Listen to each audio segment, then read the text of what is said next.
नमस्कार सर्वांना, जय मल्हार। येत्या 7 सप्टेंबरला आद्यक्रांतीवीर राजे उमाजी नाईकांची महाजयंतीचा कार्यक्रम भिवडी या ठिकाणी होणार आहे।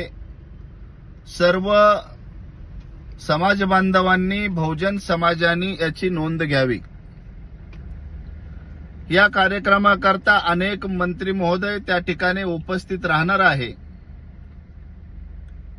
महाराष्ट्रामध्ये बरीच चर्चा आहे की आता अधिवेशन संपलेलं आहे।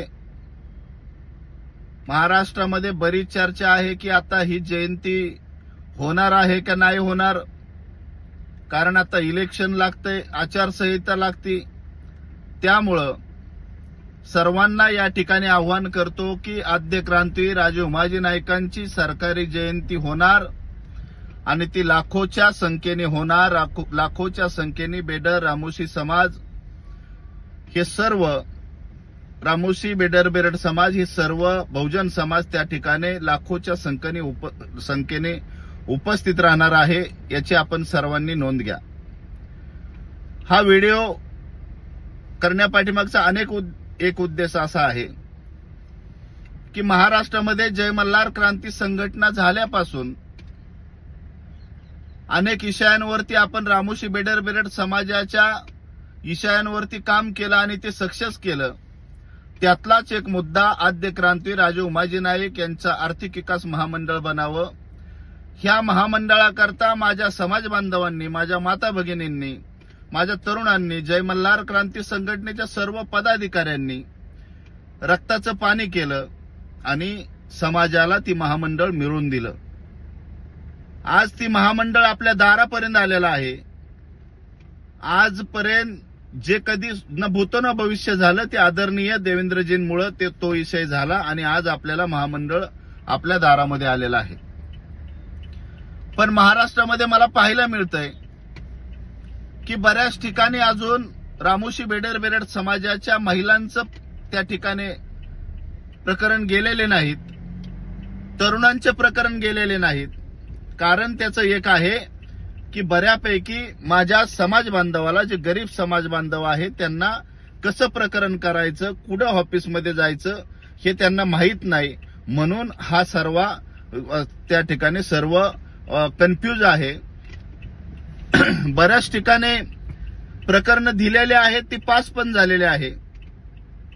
तर माझं म्हणणं हे आहे की आपण जे महाराष्ट्रामध्ये जे आव्हान आपण समाज बांधवांना केलं, जे आव्हान माझ्या माता भगिनींना केलं, त्या सर्व माता भगिनींना त्या ठिकाणी आपण 5 लाख म्हणलं होतं एका बचत गटाला, तर 10 महिलांना 10 लाख त्या ठिकाणी मिळणार आहे। 1-1 लाख रुपये त्या ठिकाणी थेटचं कर्ज आपण करावं। काही 5 लाखाचं कर्ज आहे, काही 10 लाखाचं आहे, काही 50 लाखाचं आहे। अनेक याचं जे हे आहे ती त्या ठिकाणी आपल्याला त्याचा फायदा मोठ्या प्रमाणात होणार आहे। सेपरेट आपल्याकरता ती झालेला आहे। त्यामुळं माझी विनंती आहे की आपण सर्वांनी त्या ठिकाणी याला सर्वांनी मदत करावी। ज्यांना ज्या ठिकाणी जाता येत नाही, ज्या समाज बांधवांना त्या ठिकाणी जाता येत नाही किंवा त्यांना माहीत नाही, ती जय मल्हार क्रांती संघटनेच्या सर्व पदाधिकाऱ्यांनी त्या ठिकाणी जावं आणि त्या ठिकाणी आपल्या समाज बांधवांना ते प्रकरण करून द्यावं। आज 50 कोटी आपल्या सरकारने आपल्याकरता टाकलेलं आहे। 500 कोटीच्या याच्यावरती, 500 कोटीच्या निधीवरती आदरणीय देवेंद्रजींची सही झालेली आहे। पण हे जर 50 कोटी संपलं नाही, हे जर त्याच्यामध्ये हे संपलं नाही, तर आपल्याला 500 कोटी येणार नाही। आपल्या समाज बांधवांकरता आपण जे केलेलं आहे, माझ्या माता भगिनी ज्या दुसऱ्याच्या दारामध्ये जाऊन काम करतात, दुसऱ्याच्या शेतामध्ये जाऊन काम करतात, त्यांच्या स्वतःच्या बिझनेस करता हे आदरणीय देवेंद्रजींनी केलेलं आहे। त्यामुळे माझी हात जोडून विनंती आहे की आपण तरुणांनी हातामध्ये विषय घ्या आणि सर्व माता भगिनींकरता, सर्व तरुणांकरता प्रत्येकाने हे प्रकरण देऊन त्याचा पाठपुरावा करा। ज्या ठिकाणी आपल्याला अडचणी येतील त्या ठिकाणी जय मल्हार क्रांती संघटनेच्या पदाधिकाऱ्यांना फोन करा। ज्या काही निकष त्याच्यामध्ये काही निकष त्या कायद्याचे आणि त्या जामीनदाराचे याचे त्याचे निकष आहेत, पण आपले त्याच्यावरती प्रयत्न चाललेला आहे की ती निकष शिथिल करावे। पण आता सध्या ज्या गोष्टी आपल्या समोर आलेल्या आहेत ही पूर्ण करावं आणि लाखोच्या संख्येने आपल्या समाज बांधवाला त्याचा फायदा कसा होईल हे फायदा मिळवून देण्याचा प्रयत्न जय मल्हार क्रांती संघटनेच्या पदाधिकाऱ्यांनी करावं आणि येणाऱ्या 7 सप्टेंबरला लाखोच्या संख्येने आपल्या कुटुंबासकट, आपल्या लेकराबाळांसकट आपल्या राजाच्या दर्शनाला, आपल्या राजाच्या जयंतीला आपण हजर राहावं अशी मी विनंती करतो. थांबतो. जय मल्हार, जय उमाजी.